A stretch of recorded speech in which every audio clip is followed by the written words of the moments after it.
My partner cheated and stole my business idea. I let him launch it. My lawyer just served him with papers for patent infringement. He's losing everything and I'm buying the rights back. To understand the level of betrayal, you have to understand Project Aegis. It wasn't just code, it was 3 years of my life. I was the architect, the engineer, the one coding in the dark until 4 a.m. My boyfriend Marcus was the face. He handled the networking and the investors. We were a team. Or so I thought. The breakup happened on a Tuesday.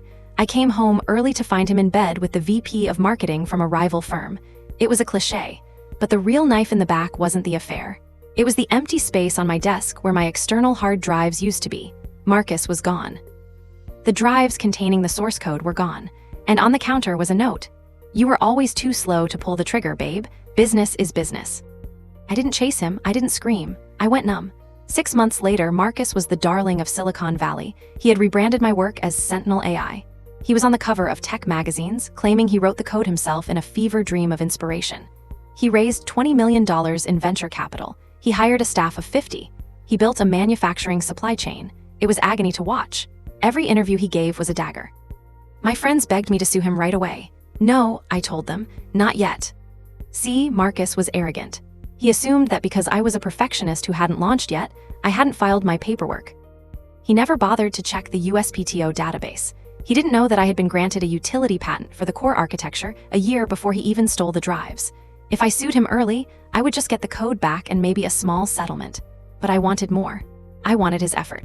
I waited until he had spent every dime of that $20 million building the infrastructure. I waited until the product was fully integrated into the market. I let him do all the heavy lifting. The trap sprung last night. It was his grand launch party. He was on stage in a tuxedo, champagne in hand, his new girlfriend beaming in the front row. He announced $50 million in pre-orders. He was at the absolute peak. I wasn't invited, but the federal process server I hired was. As Marcus walked off stage to thunderous applause, the server handed him a thick stack of documents. "Mr. Sterling," the server said loudly, "you are being served with a federal injunction for patent infringement and theft of intellectual property."